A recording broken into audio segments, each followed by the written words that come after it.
বলছে যাও ওই নদীর ওপারে একজন আছে বু আলী শাহ কলমদার রহমতুল্লাহ আলাইহি। তো বলছে নদী পেরোবো কি করে, ব্রিজ নাই, নৌকা নাই। কিতাবের মধ্যে বর্ণনা করা হয়েছে, বাবা ফরিদুদ্দিন বলছে আমার পকেটে রুমাল অথবা একটি কাগজের টুকরা ছিল, আমি সেটাকে নৌকা বানালাম। সুবহানাল্লাহ। বানিয়ে আমি পানির উপরে রেখে বললাম, ওরে পানি, তুই আল্লাহর মখলুক, আমিও একটা মখলুক, আমি আল্লাহর ইবাদত করি, তুই আল্লাহর হুকুমে চলিস। তো আমার মা পাঠিয়েছে মুর্শিদের তালাশে, মুর্শিদ খুঁজে না গেলে তো মা ঘরে জায়গা দেবে না। তো ওপারে তো দেখছি কামেল মুর্শিদ, আমি যাব কি করে? আমি আল্লাহর রাস্তে তোর উপরে এই নৌকাটা রেখে উঠবো, বিনা ইঞ্জিনে একটু আমাকে ওপারে পার করে দিস। ফরিদুদ্দিন গঞ্জে শাহকার রহমাতুল্লাহ আলাইহি সেই নৌকায় উঠলেন, বিনা ইঞ্জিনে আল্লাহ নৌকা চালু করে দিলেন। মাছ নদীতে গেছে, বু আলী শাহ কলমদার দেখছে, বাবা এ কি বীর রে বাবা। দেখি ওর ক্ষমতা আর আমার ক্ষমতা, দুটো পীর তো, এখন দুজন পীরের কেরামতি চলছে। এবার বু আলী শাহ কলমদার রহমাতুল্লাহ বলছে, দেখি ফরিদের শক্তি বেশি না আমার শক্তি বেশি। এখন উনি একটু নূরের তাজাল্লি দিয়েছে, ফরিদের নৌকা ওখানে ঘুরছে মাঝ নদীতে। ফরিদুদ্দিন এবার বলছে, দেখি আমার ক্ষমতা বেশি না বু আলী শাহ কলমদারের ক্ষমতা বেশি। ও যখন আমার মাঝ নদীতে দাঁড় করিয়ে দিয়েছে, তা আমি আল্লাহর কাছে দোয়া করছি, আল্লাহ আমার নৌকা চালু হয়ে যখন ডেঙ্গায় উঠে বু আলী শাহর কাছে যাব, তার কপালে যেন দুটো শিং দেখতে পাই। সুবহানাল্লাহ। সাথে সাথে শিং বেরিয়ে গেছে, নৌকা চালু হয়ে গেছে। আল্লাহর ওলির সামনে গিয়ে দেখছে কপালে দুটো শিং, বলছে হুজুর আপনার কাজ।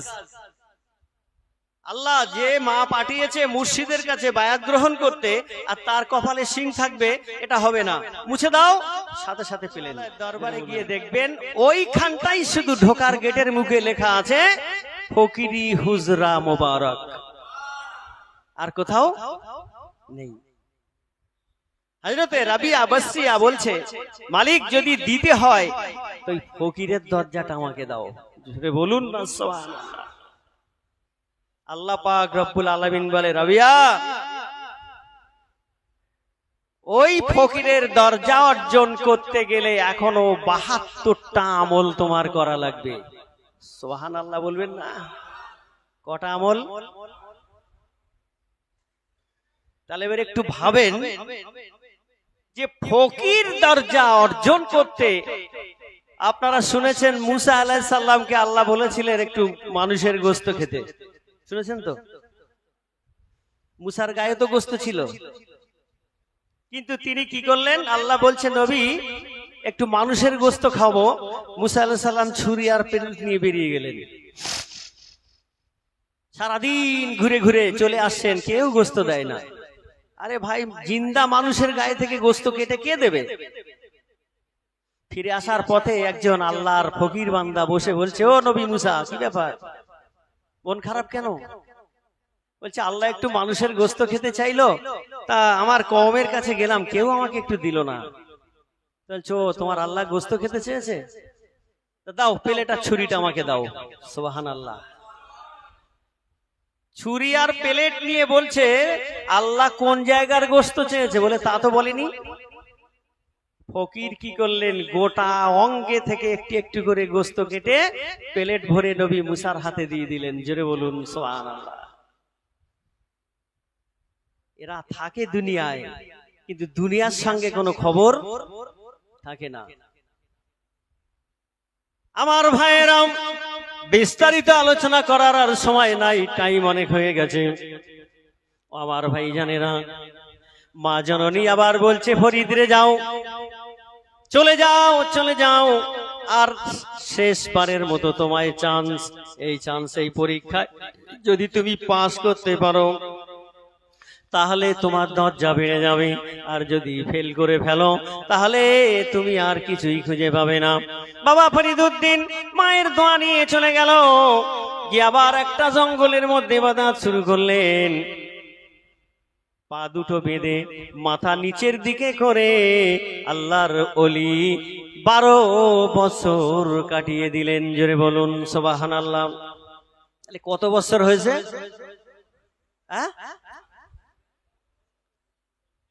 14 36 বছর। এই 12 বছর শেষ হবে আর কয়েক ঘন্টা বাকি। এমন সময় মনে মনে করছে আমি গাছ থেকে নেমে আগে গিয়ে আমার গর্ভধারিণী মাকে দর্শন করব। জোরে বলুন।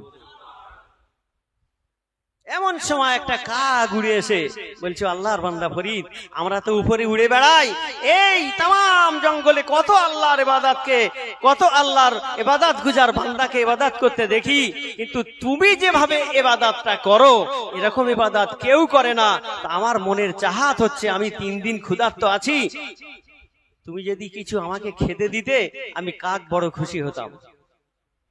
আপনারা জ্ঞানী মানুষ, এবার বলেন তার কাছে কি আছে দেবে?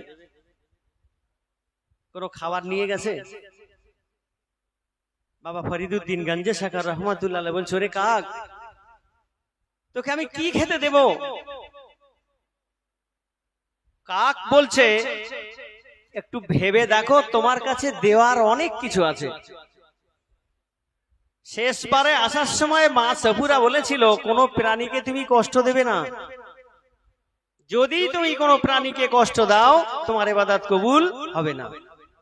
সাথে সাথে মায়ের কথাটা মনে পড়ে গিয়ে বলছে, কাক, আমার গোটা শরীর আছে তোর, যেখানে অঙ্গ সেখান থেকে গোস্ত খা, তবে আমার চোখ দুটা যেন খাবি না। সুবহানাল্লাহ। অর্ডার পেয়ে কাক উড়ে এসে সারা বডিতে ঠোকরাচ্ছে। আছে গোস্ত? কথা বলে না কেন? সাবল সিঙ্গাপুরি হুজুর কেবলাকে দেখেননি? এই হাড্ডির উপরে শুধু চামড়াটা জড়ানো ছিল, তার গায়ে গোস্ত বলতে। ফরিদুদ্দিন গঞ্জে শাকরের সঙ্গে মিল পুশিদা হুজুর কেবলাকে পাওয়া যায়। জোরে বলুন।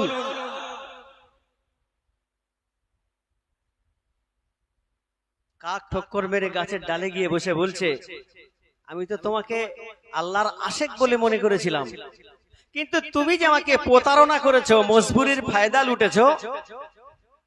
ফরিদ, তুমি জেনে রাখো, যেদিন হাসর কায়েম হবে, আমার এই মজবুরির ফায়দা লোটার কারণে তোমার গায়ে গোস্ত নাই, অথচ আমাকে গোস্ত খেতে বললে, এই মজবুরির ফায়দা লোটার কারণে আমি আল্লাহর দরবারে তোমার নামে অবজেকশন করব। ফরিদ কেঁদে বলছে, কাকরে, আমার মা বলেছে কোন প্রাণীকে কষ্ট দিলে ইবাদত কবুল হবে না, এটাই শেষ পরীক্ষা। এই পরীক্ষায় যদি আমি পাস না করতে পারি, আমার মাও দরজা খুলবে না। ঠিক আছে, আমার গায়ে গোস্ত নাই, আমার চোখ তো দুটো আছে, আমি একটা তোকে খাইয়ে দেবো। জোরে বলেন না সুবহানাল্লাহ। আমি একটা চোখ তোকে দিয়ে দেব। ভাই আমার, শুধু মুর্শিদের দরবারে গেলে হবে না, এই দরবারে আল্লাহর ওলিকে বেশি করে মহব্বত, তাজিম, ভালোবাসা দেখাতে হবে। এলেমের অহংকার গরম দেখালে জিন্দেগি নিজের নাফস চলবে, আল্লাহ আলার আদেশ হুকুম মতো কোনো কাজ হবে না। ইলমে তাসাউফ, ইলমে মারুফাত, এগুলো অর্জন করতে গেলে আগে মুর্শিদের পরিপূর্ণ তাবেদারি করতে হবে। এই মাইকের সামনে দাঁড়িয়ে নিজের নাফসানিয়াত কোনো কথা বলতে পারবে না, সে নিজেকে কোনোদিন আল্লাহর গোলাম বলবে, মুর্শিদকে বলবে না। এরকম যদি হয়, সে জিন্দেগি তারই ওয়াকিয়াগুলো শুনিয়ে চলে যাবে, বাকি মুর্শিদের তাবেদারি, মুর্শিদের যে ইলমে তাসাউফ, ইলমে মারুফাত, ইলমে লাদান্নির জ্ঞান, ও সিনায় জিন্দেগিতে জন্ম হবে না। কথা আমরা বুঝতে পারছেন কিছু? এই জ্ঞানগুলো অর্জন করতে হলে তার কাছে নিজেকে বিলীন করতে হবে। আমরা তখন নিজেদেরকে অনেক ভাব দেখাই, দেখাই না? নিজেদের অনেক ভাব দেখাই, এসব চলবে না আমার ভাইয়েরা। কাক সাথে সাথে এসে একটি চোখ উপড়ে নিল, জঙ্গলে চলে গিয়ে তার প্রশংসা শুরু করে দিল। আল্লাহর এমন এমন বান্দা, আমি কাক হওয়া সত্ত্বেও তার গায়ে গোস্ত নাই, অথচ সে আমায় নিরাশ করলো না, তার একটা চক্ষু আমায় দিয়ে সে খুশি হয়ে গেল। এই সংবাদ শুনে আর একটা কাক চলে এসেছে। পরীক্ষা, শেষ পরীক্ষা। আমাদের দরবারে একটা সিস্টেম আছে হুজুর কেবলার, এই দরবারের মুরিদ হলে তোমাকে একটা নাম্বার তৈরি করতে হয়। কথা বলেন না কেন? নাম্বার, আর 5 সপ্তাহ পর পর যাওয়া লাগবে। এক ওয়াক্ত নামাজ কাজা হবে না, ওজিফা কাজা হবে না, 5 সপ্তাহ পর পর গিয়ে তোমাকে খাতায় নাম প্রেজেন্ট করতে হবে। 5 সপ্তাহের মধ্যে 4 সপ্তাহ হবে, পঞ্চম সপ্তাহে বিগড়ে যাবে। এরকম আছে না নেই? পঞ্চম সপ্তাহে বিগড়ে যাবে, ওটাই তো আসল পরীক্ষা। একজন ব্যক্তি বিবি ডেলিভারি হবে, আর সেদিন তার নাম্বারিং হবে রবিবার। শনিবার রাত থেকে বিবির প্রসব যন্ত্রণা উঠেছে, শ্বশুর এসে দরজায় বসে আছে। তার বন্ধুকে ফোন করে বলছে, ভাই আমার তো আজকে নাম্বারিং হওয়ার কথা, কিন্তু বিবি তো এই কন্ডিশন, কখন হসপিটালে নিয়ে যেতে হবে, কি করতে হবে তো ঠিক নাই। তা হুজুর কেবলা পুষে দেয়, হুজুর কেবলাকে বলবি মার্কেট স্ট্রিটে যদি আমার নাম্বারটা করে দেয়, তা না হলে আবার ফের আমার 5 সপ্তাহ যেতে হবে। সে চলে গেছে, গিয়ে মোলাকাত করে তার কথাবার্তা বলার পর হুজুর কেবলাকে বললেন, হুজুর আমার একটা বন্ধুর তো আজকে নাম্বারিং হওয়ার কথা ছিল, সে তো আসতে পারিনি, তার বিবির প্রসব যন্ত্রণা। কামিল মুর্শিদ বলছে, যদি একটু আল্লাহর উপরে ভরসা করে যদি আসতে পারতো, ওর বিবির আর হাসপাতালে নিতে হতো না। জোরে বলেন না সুবহানাল্লাহ। আল্লাহর ওলিদের চোখ কোথায় থাকে? আর ওই যে চোখটা দিয়ে দেখি সেটা কোন চোখ, সেটা এই জায়গায় চোখ তৈরি করতে গেলে 100 তার মৃত্যুর 1 সেকেন্ড আগ পর্যন্ত হারামের সঙ্গে কোনো গুঞ্জাইশ থাকবে না। জোরে বলুন।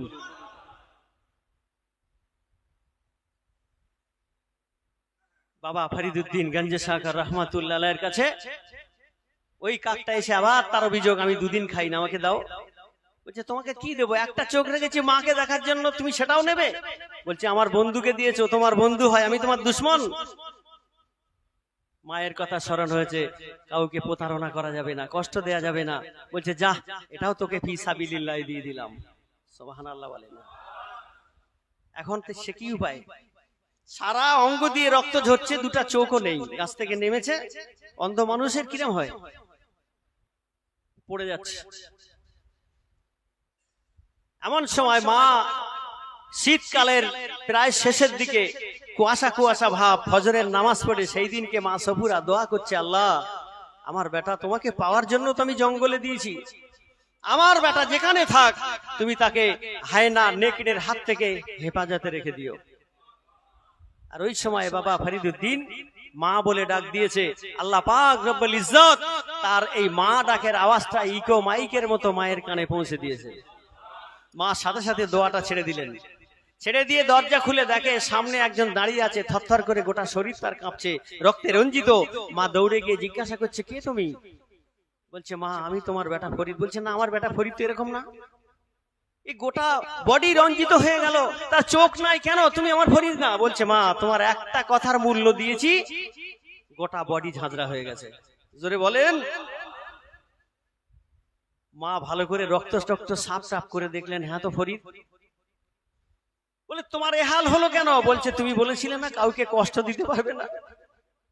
আমাকে 2টো কাক এসে অভিযোগ করেছে, আমার গায়ে তো গোস্ত নাই, তারা আবার বলছে আল্লাহর দরবারে আমাকে বিচার দেবে। আমি এই চিন্তা ভাবনা করে বলি, শাস্তি যা পাওয়ার দুনিয়ায় হোক, কিন্তু আল্লাহর কাছে যেন শাস্তি না পেতে হয়। আমি এই চিন্তা করে আমার চোখ 2টোও দান করে দিয়েছি। মা জননী বলছে, ফরিদ আয় আমার বুকের ভিতরে আয়। মা বুকের ভিতরে সন্তানকে নিয়ে দোয়া করছে, আল্লাহ আমি এই চোখ দিয়ে দুনিয়া দেখবো আর আমার বেটা অন্ধ হয়ে ঘুরবে, নওজোয়ান যুবক, আমি এটা সহ্য করতে পারবো না। আমার চোখ 2টো অন্ধ করে আর আমার চোখের জ্যোতিটা আমার ফরিদকে তুমি দিয়ে দাও। মা বলছে, সফুরা আমি রহমতের ভান্ডার আমার কাছে, আমি আমার ভান্ডারে কোনো মালের অভাব নেই। তোমার চোখ দিয়ে তোমার সন্তানের চোখ কেন ভালো করব? তুমি শুধু একবার বিসমিল্লাহ বলে আর তোমার সন্তানের মুখের উপরে হাত রাখো, আমি নূতন 2টো চোখ দান করব। মা বিসমিল্লাহ বলে বাবা ফরিদউদ্দিনের মুখের উপরে হাত রাখলেন। ফরিদ আগের থেকে এখনকার চোখ আরো ভালো পেয়ে গেল। এবার পরীক্ষা আরো শুরু হয়ে গেছে। মা বলছে, এবার তোমাকে সেই মুর্শিদের তালাশে যেতে হবে। এই মনে আছে তো সেই কথাটা? মুর্শিদের তালাশে যেতে হবে। বলছে, এত পরীক্ষা দেওয়ার পরেও আমাকে মুর্শিদের তালাশে যেতে হবে? বলে, হ্যাঁ অবশ্যই যাও। একদম সংক্ষেপ করে দিচ্ছি। মায়ের আদেশ নিয়ে মুর্শিদ খুঁজতে চলে যাচ্ছে। রাস্তায় গিয়ে জিজ্ঞাসা করে, আল্লাহর ওলি কোথায় পাবো? বলছে যাও ওই নদীর ওপারে একজন আছে বু আলী শাহ কলমদার রহমতুল্লাহ আলাইহি। তো বলছে নদী পেরোবো কি করে, ব্রিজ নাই, নৌকা নাই। কিতাবের মধ্যে বর্ণনা করা হয়েছে, বাবা ফরিদুদ্দিন বলছে আমার পকেটে রুমাল অথবা একটি কাগজের টুকরা ছিল, আমি সেটাকে নৌকা বানালাম। সুবহানাল্লাহ। বানিয়ে আমি পানির উপরে রেখে বললাম, ওরে পানি, তুই আল্লাহর মখলুক, আমিও একটা মখলুক, আমি আল্লাহর ইবাদত করি, তুই আল্লাহর হুকুমে চলিস। তো আমার মা পাঠিয়েছে মুর্শিদের তালাশে, মুর্শিদ খুঁজে না গেলে তো মা ঘরে জায়গা দেবে না। তো ওপারে তো দেখছি কামেল মুর্শিদ, আমি যাব কি করে? আমি আল্লাহর রাস্তে তোর উপরে এই নৌকাটা রেখে উঠবো, বিনা ইঞ্জিনে একটু আমাকে ওপারে পার করে দিস। ফরিদুদ্দিন গঞ্জে শাহকার রহমাতুল্লাহ আলাইহি সেই নৌকায় উঠলেন, বিনা ইঞ্জিনে আল্লাহ নৌকা চালু করে দিলেন। মাছ নদীতে গেছে বুয়ালি শাহ কলমদার, দেখছে বাবা এ কি বীর রে বাবা। দেখি ওর ক্ষমতা আর আমার ক্ষমতা, দুটো পীর তো, এখন দুজন পীরের কেরামতি চলছে। এবার বুয়ালি শাহ কলমদার রহমাতুল্লাহ আলাইহি বলছে, দেখি ফরিদের শক্তি বেশি না আমার শক্তি বেশি। এখন উনি একটু নূরের তাজাল্লি দিয়েছে, ফরিদের নৌকা ওখানে ঘুরছে মাঝ নদীতে। ফরিদুদ্দিন এবার বলছে, দেখি আমার ক্ষমতা বেশি না বুয়ালি শাহ কলমদারের ক্ষমতা বেশি। ও যখন আমার মাঝ নদীতে দাঁড় করিয়ে দিয়েছে, তা আমি আল্লাহর কাছে দোয়া করছি, আল্লাহ আমার নৌকা চালু হয়ে যখন ডেঙ্গায় উঠে বুয়ালি শাহর কাছে যাব, তার কপালে যেন দুটো শিং দেখতে পাই। সুবহানাল্লাহ। সাথে সাথে শিং বেরিয়ে গেছে, নৌকা চালু হয়ে গেছে। আল্লাহর ওলির সামনে গিয়ে দেখছে কপালে দুটো শিং, বলছে হুজুর আপনার কাজ। আল্লাহ যে মা পাঠিয়েছে মুর্শিদের কাছে বায়াত গ্রহণ করতে, আর তার কপালে শিং থাকবে, এটা হবে না, মুছে দাও। সাথে সাথে পেলেন, জোরে বলুন। ফরিদুদ্দিন গঞ্জে শাহকার রহমাতুল্লাহ আলাইহি বলছে, হুজুর আমাকে বায়াত করিয়ে দিন। বলছে ইম্পসিবল, পারবো না, আমার দ্বারাই সম্ভব না, পারলে তুমি আমাকে মুরিদ করো। সুবহানাল্লাহ।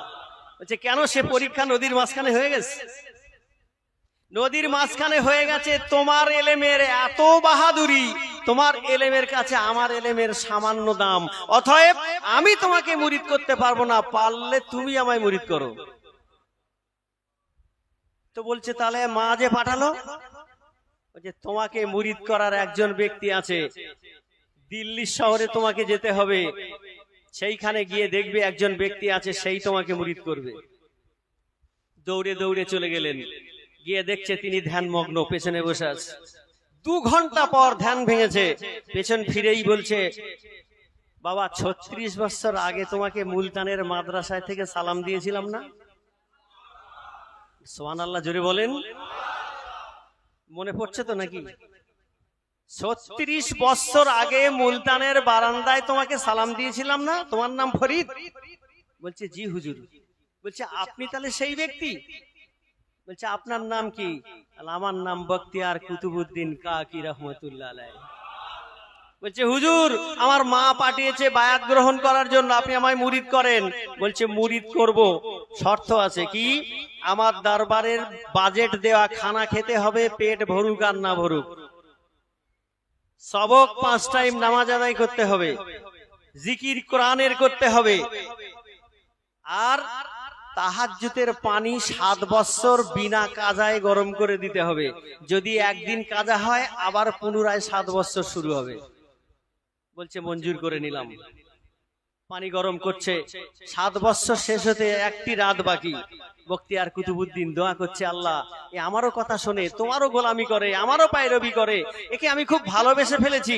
আল্লাহ আজকে যখন পানি গরম করতে যাবে মাটির পাত্র একটু তুমি ফাটিয়ে দিও। কেন না? ও আবার আমার কাছে 7 বছর থেকে যাবে। জোরে বলেন সুবহানাল্লাহ। মাওলানা আজান গাছি রহমাতুল্লাহ আলাইহি দোয়া করেছে, আল্লাহ আমি তো চলে যাচ্ছি কিন্তু মুয়াজ্জিনকে ভালোবাসি, ও যেন আমার মাজারের ভিতরে তার মাজারটা হয়। জোরে বলুন সুবহানাল্লাহ। মুয়াজ্জিন কেবলা চলে যাচ্ছে, তিনিও বলছে মালিক আমি হাফেজকে ভালোবাসি, আমি চলে যাওয়ার পর ও যেন আমার মাজারে যেন থাকে। এটা কবুল হয়ে গেল। আপিসি হুজুর কেবলা চলে যাচ্ছেন, দোয়া করছেন, আমি সাবল সিঙ্গাপুরি হুজুরকে ভালোবাসি, আল্লাহ আমার ওফাতের পর আমার মাজারের ভিতরে যেন এই সাবল সিঙ্গাপুর হুজুরের জায়গাটা হয়ে যায়। জোরে বলেন না সুবহানাল্লাহ। এসব আছে কার মাসুকের ভিতরের ব্যাপার, এটা বাহ্যিকে দেখানো যাবে না।